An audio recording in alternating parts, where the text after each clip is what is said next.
1 al 3. Del 1 al 3. Cuando lo tengan, me dicen amén.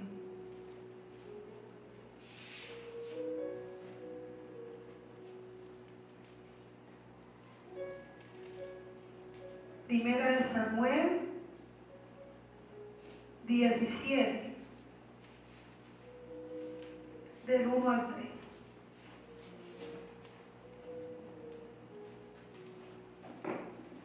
¿Cuánto lo tienen? Ahí vemos la historia que siempre, ¿verdad?, hemos leído acerca de David, cuando mata a ¿quién? A Goliat. Dice la palabra: los filisteos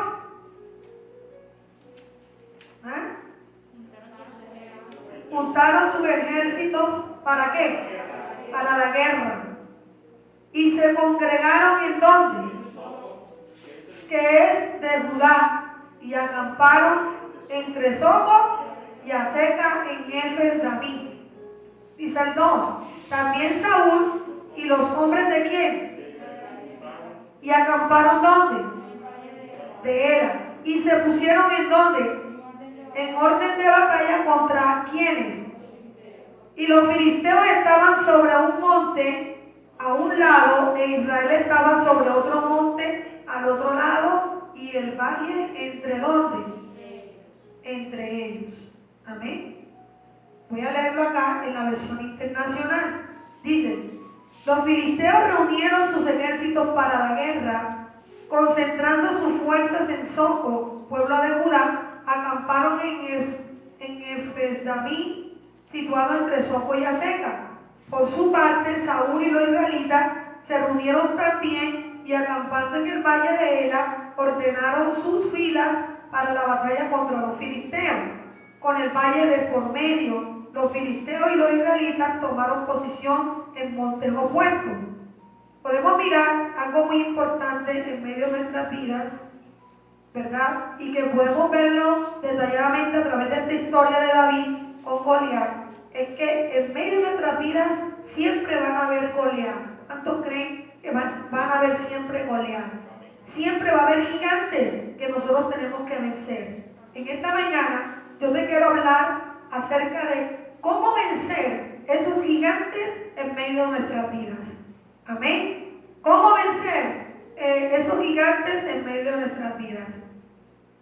Y podemos mirarlo desde este marco histórico de David y Goliat, ¿verdad?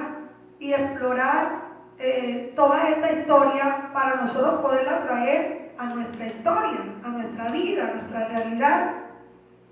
Y vemos de que está claro de que quizás muchas veces nosotros vemos que esta historia se ve como que, ay sí, David venció a Goliat con una piedra, luchó contra él, hizo esto y lo otro, pero no nos damos cuenta que tenemos que poner mucha atención en medio de esta reseña histórica que nos lleva a nosotros a encontrar reflejado muchas veces la vida de nosotros en el día de hoy. Amén. Entonces, pensemos por un momentico, pensemos en lo que acabamos nosotros de leer, ¿verdad? Para poder determinar si lo que le estoy diciendo o les voy a decir tiene algo de sentido o no tiene algo de sentido. Puedo decirle, ¿quiénes eran los filisteos? Nosotros sabemos que los filisteos eran una fuerza que poderosa. ¿Cuántos creen que el pueblo de los filisteos era una fuerza poderosa? ¿Verdad? Una fuerza poderosa que pretendía conquistar ¿a quién? Al pueblo de Israel, ¿verdad?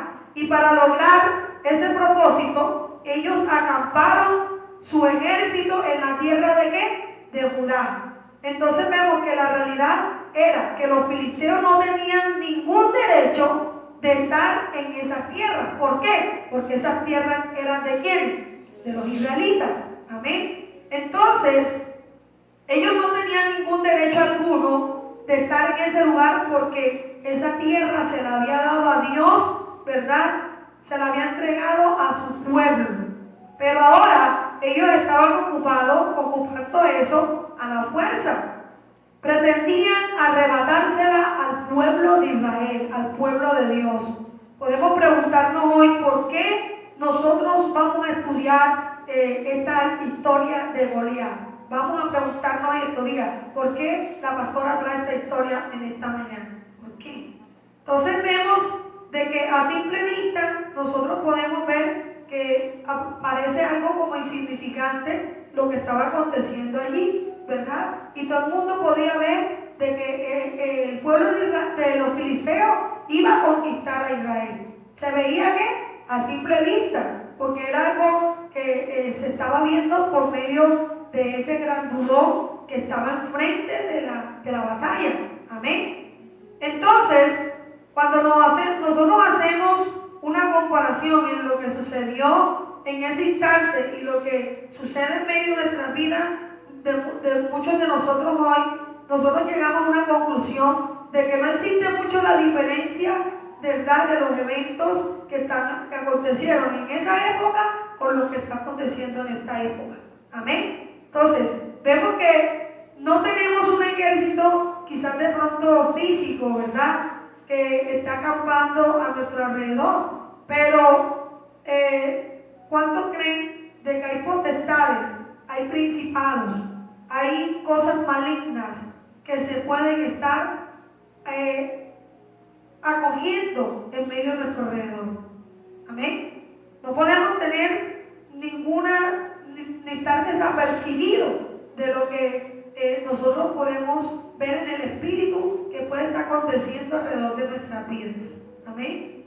Así como acampó el pueblo de los filisteos alrededor del pueblo de Israel en su propio territorio, podemos mirar que los demonios, que los principados, todas estas cosas opresoras que manda Satanás, también están tratando de invadir tu vida. ¿Cuántos creen esto?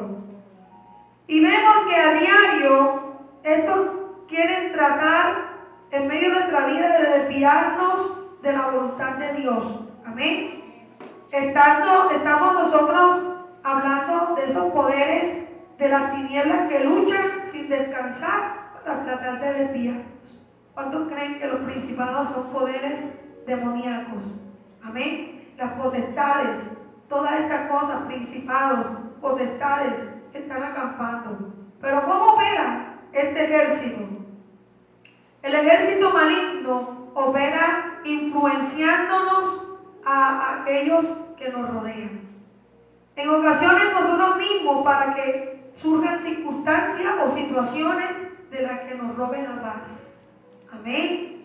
La que nos roba el gozo que Dios nos ha entregado. En otras palabras, podemos decir que las circunstancias o las situaciones que solo sirven de piedra de tropiezo en nuestra vida, ¿verdad?, para que nosotros no podamos perseverar en la fe. ¿Cuántos creen de que el enemigo puede hacer un estrago en la vida de uno si nosotros le damos paso? Él es experto en traer cosas a nuestra vida que nos roben la paz, que nos robe el gozo, que nos robe la tranquilidad, que aún nosotros podamos perder la fe. Amén. Amén.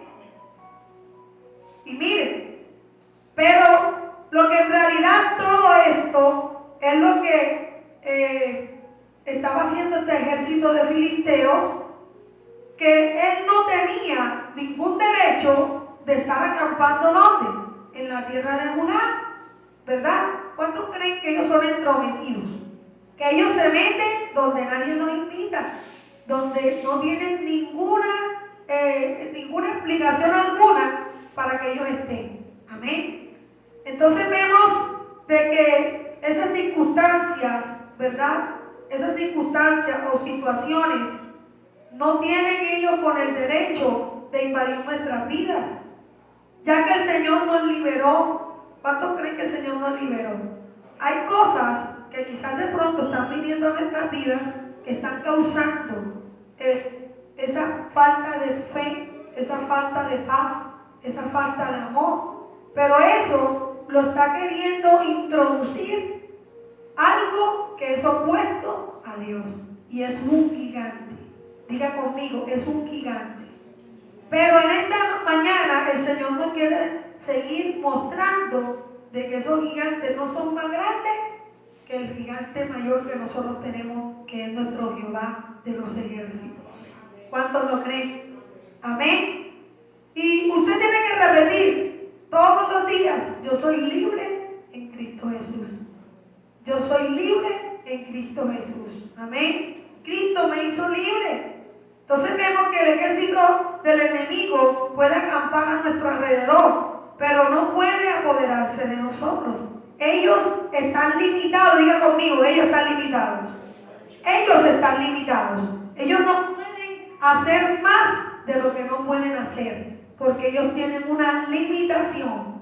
Amén. Porque el derecho legal se lo vamos a dar el día que nosotros mismos le permitamos que ellos entren. Pero mientras tanto, si Dios ha puesto en ti la paz, el gozo, el amor, Él ha puesto tantas cosas en ti, tú tienes que darte cuenta que eso no le pertenece al enemigo, le pertenece a ti. Y por eso nosotros tenemos que darnos cuenta de que el enemigo no puede seguir metiendo esa cizaña.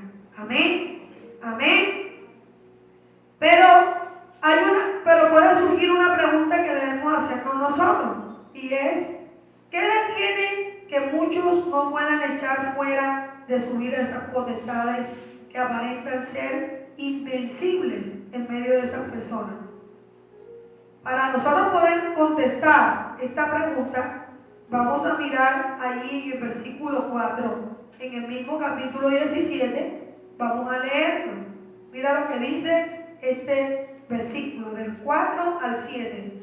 Dice: salió entonces del campamento de los filisteos un paladín, el cual se llamaba Goliat de Gat, y tenía de altura 6 codos y un palmo, y traía un casco de bronce en su cabeza, y llevaba una cota de malla, y era el peso de la cota 5,000 ciclos de bronce.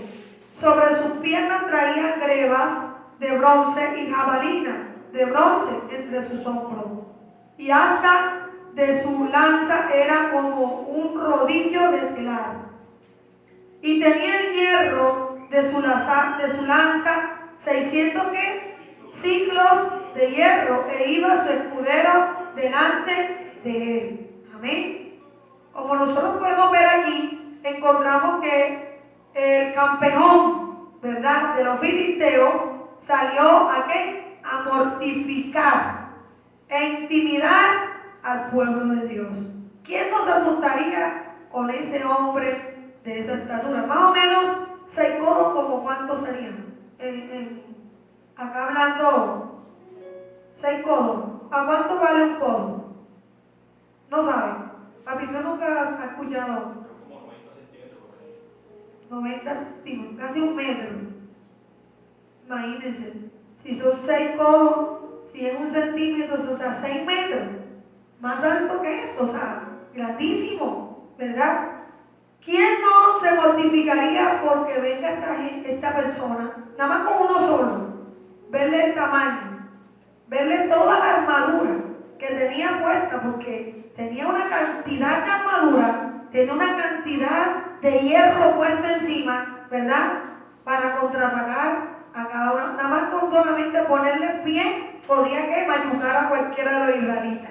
Amén. O con solamente con esa lanza que él tenía, podía desbaratar a cualquiera. Amén.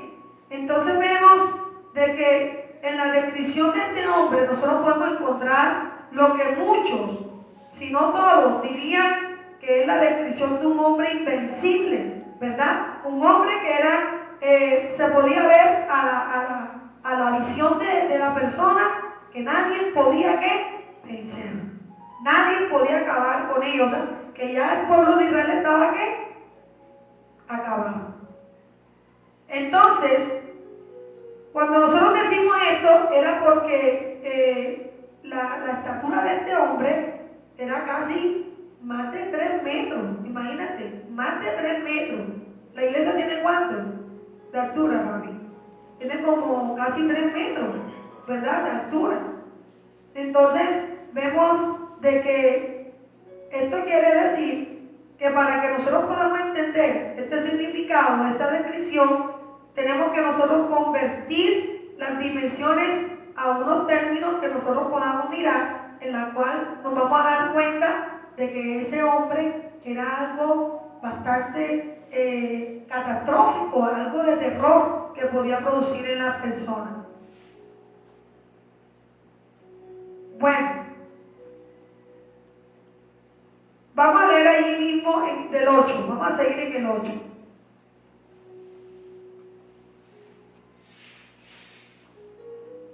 Dice, y se paró y dio voces a quienes, a los escuadrones de Israel, diciéndole, ¿para qué os habéis puesto en orden de batalla? ¿No soy yo el filisteo y vosotros los siervos de Saúl? Escoged entre vosotros un hombre que venga contra mí. Si él pudiere pelear conmigo y me venciere, nosotros seremos ¿qué? Vuestros siervos, y yo, si yo pudiere más que él y lo venciere, vosotros ¿qué? Amén. Y dice el 10, y añadió el filisteo, hoy yo he desafiado al campamento de Israel, dadme un hombre que pelee conmigo. Oyendo Saúl y todo Israel estas palabras del filisteo, ¿qué pasó? Amén. Entonces vemos algo, un hombre grande con una voz grave, imagínense ustedes. ¿Ah? Nosotros podemos imaginarnos cómo le sonó esto al ejército de Israel. Bastante abrumador, ¿cierto? Este hombre se paró frente de ellos y básicamente les dijo que ellos no valían nada, que ellos no iban a ser capaces de ¿qué? De enfrentarlo. Amén. Que él solo ¿qué? Lo derrotaría. A cualquiera de ellos que matara, lo iba a acabar. Amén. ¿Qué resultado tuvo esto? El resultado que tuvo fue que ellos ¿qué? Temblaron al oír lo que este hombre le gritaba. Y no hubo un hombre en todo el ejército de Israel que estuviera dispuesto a enfrentarle. ¿Cuántos han leído esta historia? Y vemos que Saúl se cansó de buscar a los hombres supuestamente más fuertes que tenía dentro del campamento del ejército, y ninguno quiso enfrentar a este hombre. Amén. Amén. Cuando nosotros reflexionamos por un momento en este asunto, creo que todos estaremos totalmente en un acuerdo cuando quizás de pronto yo pueda decir que esto es exactamente lo que sucede en medio de nuestras vidas, cuando confrontamos esas situaciones o esas circunstancias que aparentan ser invencibles. A la hora de nosotros enfrentarnos con una situación o con un problema, ¿cuántos creen que nos sentimos como el pueblo de Israel? Nos sentimos poco, nos sentimos incapaces, nos sentimos frágiles. Amén. Nos sentimos destruidos. Aún nos sentimos muertos. Amén. Nos sentimos sin esperanzas.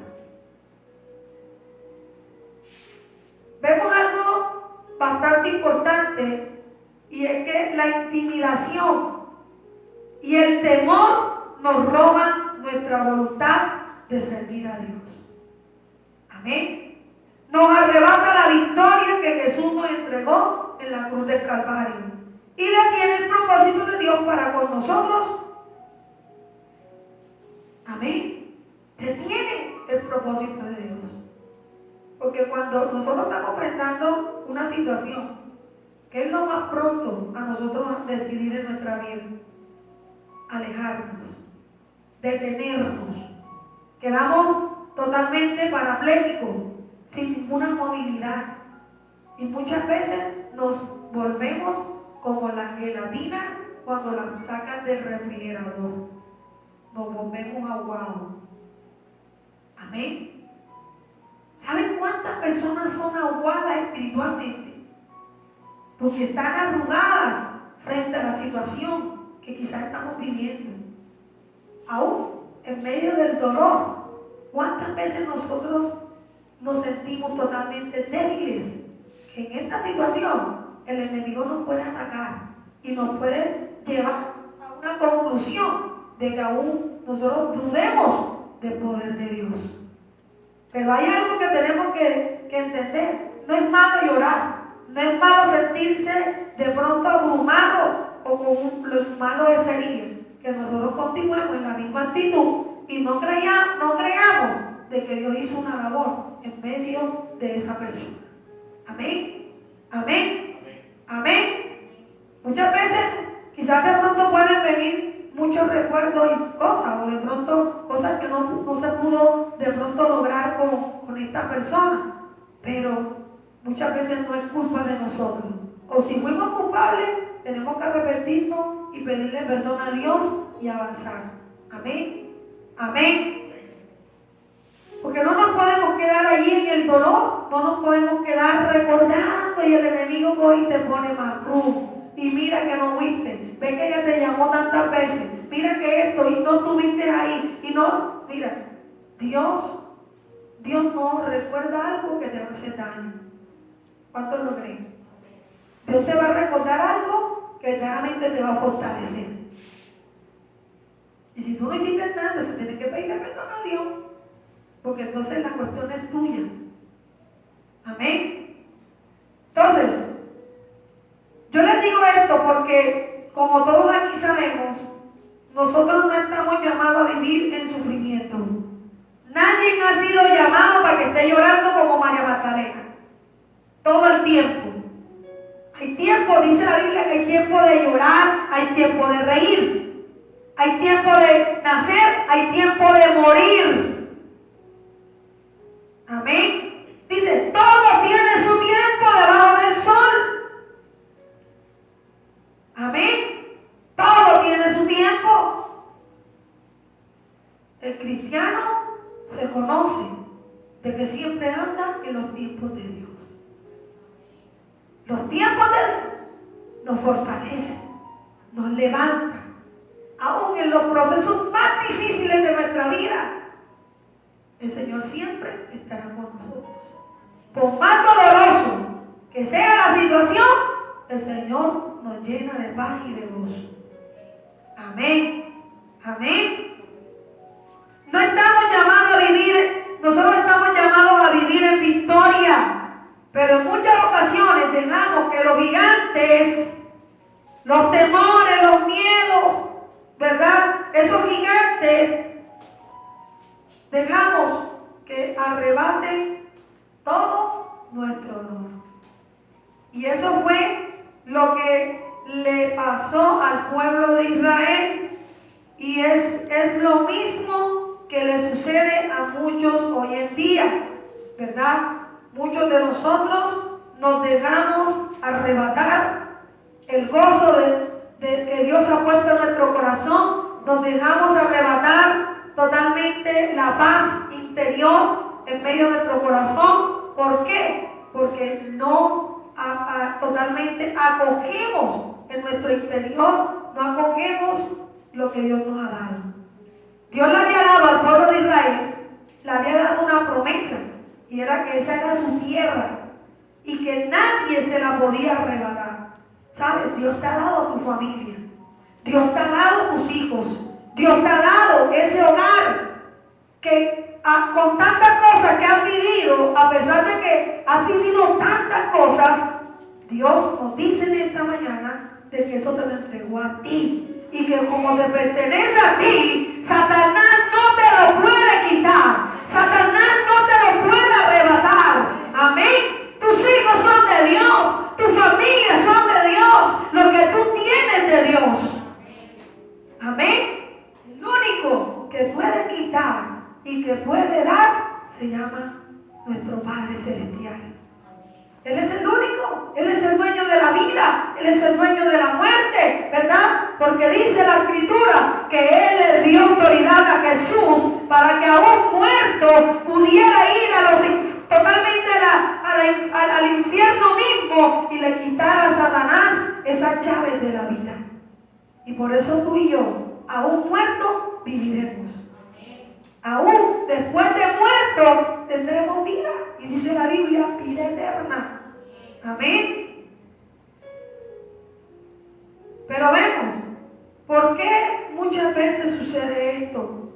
¿Por qué nos dejamos amedrentar? ¿Por qué nos dejamos robar la felicidad, el gozo? ¿Por qué? ¿Por qué sucede esto?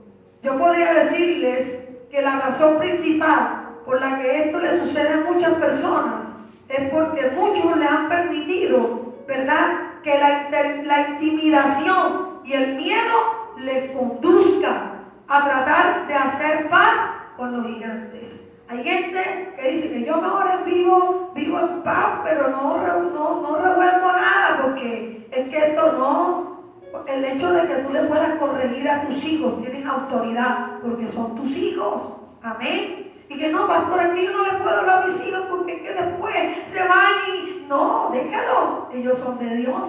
Y si les toca hacer un trabajo, si Dios toca trabajar con ellos, aún en medio del irse de las casas, ¿sabes una cosa? Mientras que tú sepas que Dios está contigo, Satanás no tiene autoridad, ni siquiera de la vida misma de tus hijos, aún de los propios esposos. ¿Ven? O viceversa. ¿Cuántos dicen gloria a Dios? En otras palabras, a que comprometan su fe y sus principios, tenemos que estar nosotros comprometidos a nuestra